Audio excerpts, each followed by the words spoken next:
India TV YouTube channel को subscribe करें और बेल आइकन दबाएं।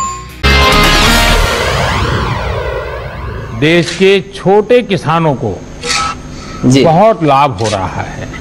जी सर। और मुझे बताया गया है कि आपके सामने भी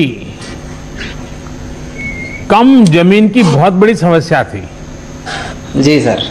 अरविंद जी, आपने जैविक खेती की तरफ ही क्यों मुड़े और इससे आपके जीवन में क्या अंतर आया?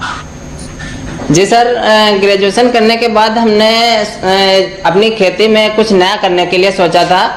तो उसी समय माननीय मुख्यमंत्री जी के द्वारा गंगा यात्रा चलाई जा रही थी, जिसमें हमने भाग लिया और आप भी माननीय अटल घाट पर आए हुए थे तब।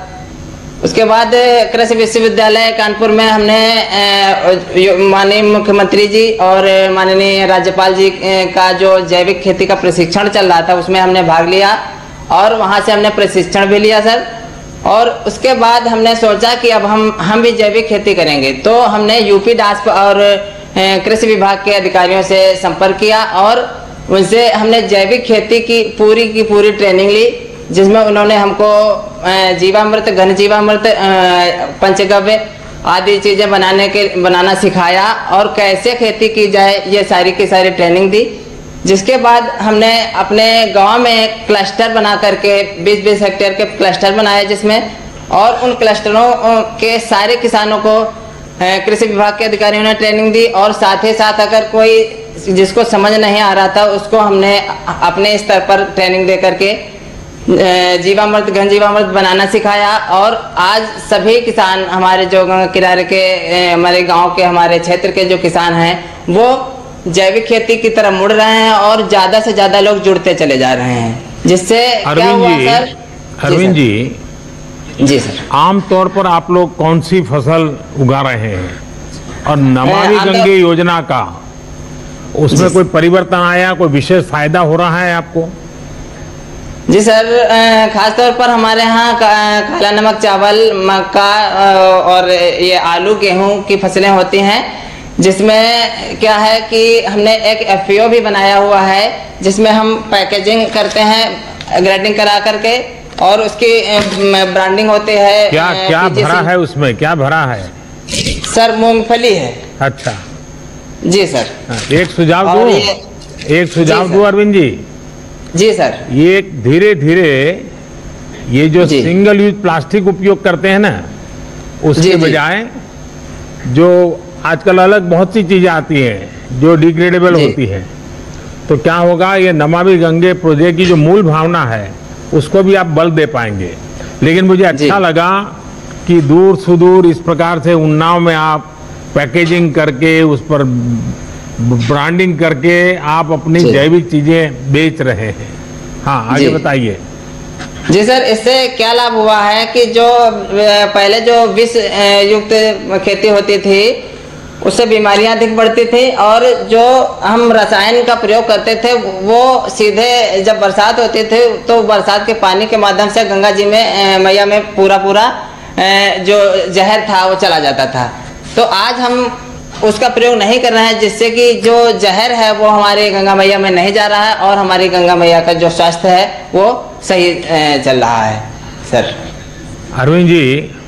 जी सर। मुझे खुशी हुई कि आप पढ़ाई करने के बाद नौकरी की तलाश करने के बजाय सीमित जमीन होने के बावजूद भी ये नए तौर तरीकों से आपने इतनी बड़ा हौसला बुलंद किया, इतनी व्यवस्था खड़ी कर दी।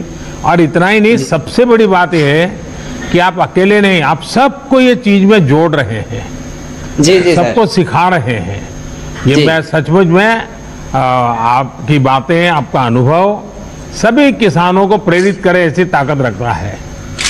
अपनी आजीविका के साथ ही आप माँ गंगा के प्रति भी दायित्व को समझ रहे हैं और कोई भी केमिकल का बहाव गंगा की तरफ न हो जाए, ये भी जैविक खेती के कारण संभव हुआ है। तो मैं आपको बहुत साधुवाद देता हूं। और कोरोना का कालखंड है, मैं यही कहूंगा कि कोरोना संक्रमण से बचाव के साथ साथ ये काम जारी रखिए और अपने जी। परिवार का, बाकी गांव वालों को भी ध्यान रखने के लिए जरूर कहिएगा। धन्यवाद अरविंद जी, नमस्कार। जी नमस्कार। अब मैं आंध्र प्रदेश के अनंतपुरम जिले की श्रीमती एम वेणुअप्पा को आमंत्रित करूंगा, जो प्राकृतिक खेती के प्रसार की योजना की लाभार्थी हैं। इस योजना के अंतर्गत 4 लाख हेक्टेयर क्षेत्र प्राकृतिक जैविक रूप में विकसित किया जा चुका है। श्रीमती एन वेणुरमा जी। वेणुरमा जी नमस्ते। नमस्ते सर।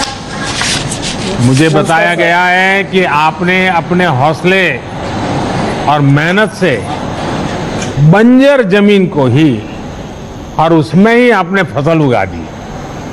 ये आपने कैसे किया? मैं समझता हूं कि देश भर के किसानों को ये आपका अनुभव बहुत काम आएगा और वे भी जरूर आपकी बातें सुनना चाहेंगे। तो बताइए वेणुरमा जी। నమస్తే సార్, నా పేరు అన్నరమ్మ. మీతో మాట్లాడేకి నాకు చాలా సంతోషంగా ఉంది సార్. నాకు గవర్నమెంట్ 4 ఎకరాలు ఇచ్చింది సార్. గవర్నమెంట్ అసైన్ ల్యాండ్ భూమి 4 ఎకరాలు ఇచ్చింది. అది 10 ఏళ్ళ నుంచి బంజరు భూమి సార్. ఆ భూమిని ప్రకృతి వ్యవసాయం లాగా మార్చుకున్నారు సార్.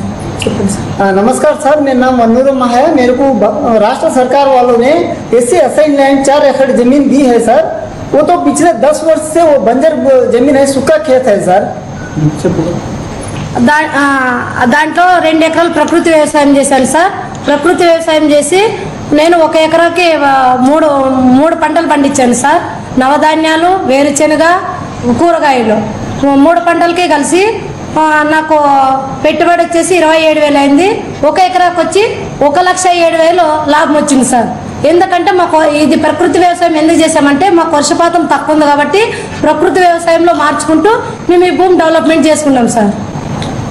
सर मेरे को 4 एकड़ जमीन है, सूखा जमीन है सर, पानी बहुत कम गिरता है। उसमें मैं वो बंजर जमीन को मैं ठीक करके पिछले 2-3 वर्ष से मैं 2 एकड़ जमीन में मैं प्राकृतिक व्यवसाय करती हूँ। तो प्राकृतिक व्यवसाय में मैं 3 फसल निकाल लेती हूँ सर। उसी प्रकार से मैं मेरे प्रकृति व्यवसाय को मैं आगे बढ़ाती जाती हूँ सर।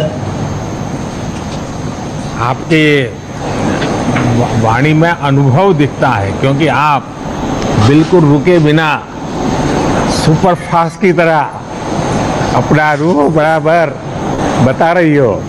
उसका कारण है कि आपका खुद का अनुभव ये बोल रहा है और इसलिए आपको सोचना नहीं पड़ रहा है और बड़े आत्मविश्वास से आप बोल रही हैं। मुझे लगता है यही आत्मविश्वास के कारण आपने ये बंजर भूमि को उपजाऊ भूमि में बदल दिया है।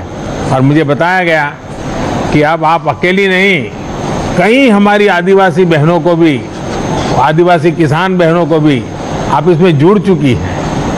अब आप लोग मिलकर के काम कर रहे हैं, कैसे कर रहे हैं, क्या क्या काम करते हैं? ఆదివాసీ మహిళలకు మీరు ఏ విధంగా శిక్షించారు, ఏ విధంగా సార్ తీసుకుంటున్నారు? నేను ఒక ఎస్సీ ఒంటరి మహిళ సార్. నాకు పక్కన తాండాని ఉంది సార్. ఆ దాంట్లో 170 మంది గిరిజన మహిళలు ఉన్నారు సార్ మా వాళ్ళకి. నేను ప్రకృతి వ్యవసాయం నేను ఎట్లా చేశానో వాళ్ళకని అట్లే నేర్పించి వాళ్ళకని ప్రకృతి వ్యవసాయం నేర్పించి। प्रधानमंत्री का किसानों से सीधा संवाद जारी रहेगा एक छोटे से ब्रेक के बाद भी। नमस्ते, मैं हूं मीनाक्षी जोशी। वीडियो और खबरों से अपडेट रहने के लिए India TV YouTube channel subscribe करें, बेल आइकन दबाना ना भूलें। जुड़े रहें इंडिया टीवी के साथ।